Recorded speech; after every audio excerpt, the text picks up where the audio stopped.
difficult time, because you mentioned safeguarding, compliance. Whether or not the statistics back it up or not, there seems to be an issue with touchline behaviour, particularly in the community game. I think it does spill over into the professional game as well. But we saw the Huddersfield Referee Society take a stance the other week. We've heard, and you might say quite rightly, the fact that you hear about it more doesn't necessarily mean there is more of it. It just means that you hear about it more. Issues on touchlines involving junior teams. How do you stop that? And is that part of the brief that you'll be inheriting? Yeah, Matt, well, I think if I was to say that, I think the three challenges or opportunities for the sport in the next 12, 24 months in my area of the sport are unacceptable language and behaviour, and really driving that agenda within our sport. And I think that's a real good opportunity for us to become a diverse, inclusive sport. We've got some great products in that area, and we need to become better in all those areas. Player safety is always a big issue within sport, especially in a contact sport. And I think, directly answering your question, adult behaviour and fan behaviour, it is something that's got to change, and it's got to change for the better. And social media doesn't help, Brexit doesn't help, all these other things that come into... You can't immure yourself from the society that you live in. Let's be pretty blunt. much divided. However, we can say what's right and wrong in our sport and what we will accept, and we now have to get that right. And does that involve greater sanction? Possibly. I don't think sanction's just the only thing that can be done. I think greater education.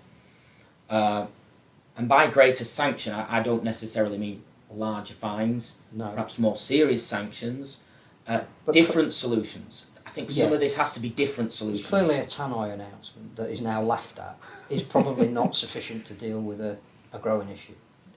Probably not, but it's one of a number of measures you can take. I would say that tannoy announcement goes out, everybody starts going, way, and it drowns it out, and then it does die down. So in a way, the tannoy announcement works. I'm not convinced of that. I think you've got a bit more work to do. No, but we've got to get people in the room and make some decisions on it. I mean, can you have an impact on stewarding, for example? Because again, what a steward can, can't, won't, and is legally allowed to do has changed. The level of stewarding, particularly whether it's on a community touchline or at a professional game, seems to be less, as in there are less people involved in and around the stadium. There isn't a police presence at Super League anymore, which we don't want, but sometimes having it there is a deterrent in itself. Is all that come under your remit? Yes.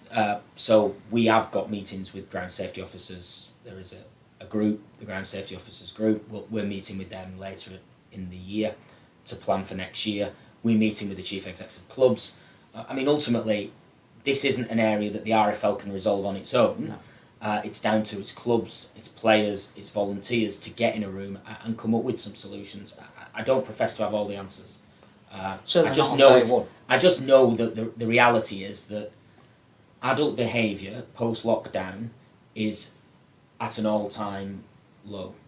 And that's not just in Rugby League, it's in horse racing, it's in football. I get married later this year. The venue I was at told me that no one can drink anymore and that they're either all fighting or all falling over and getting injured. So perhaps it's just a societal thing that we're just not used to going out anymore. So I hope that will change.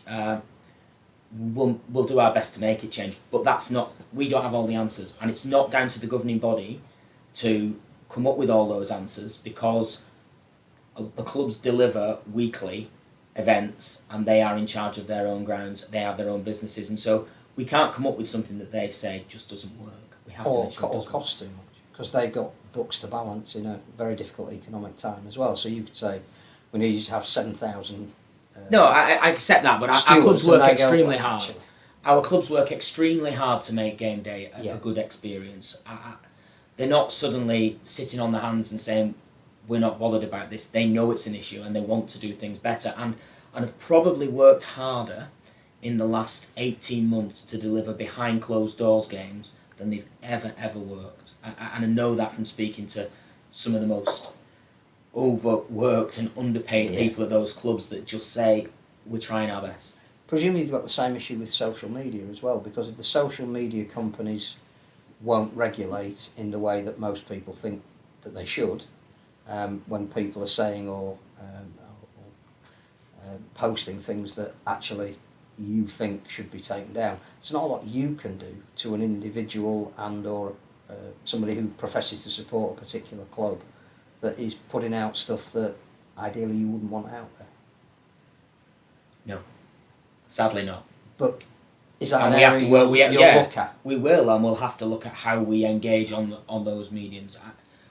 We also have to think about pressuring government in the right way, and that's another area that I have responsibility for, to regulate those areas, and government are on board, aren't they? We're not alone, are we? We're not alone. It's social media. But it's a fantastic thing. All the things you're talking about don't have a simple solution. No. They're all interlinked, and correct. A lot of it is outside of your control. And that's why it's so good a role to take on, because if everything was so easy to deal with, then we wouldn't need anybody in any jobs. But actually, the reason it's a complicated area, and it needs someone to have a dedicated, open mind to how we change that, and perhaps a fresh look at that. But social media is a great thing in many ways.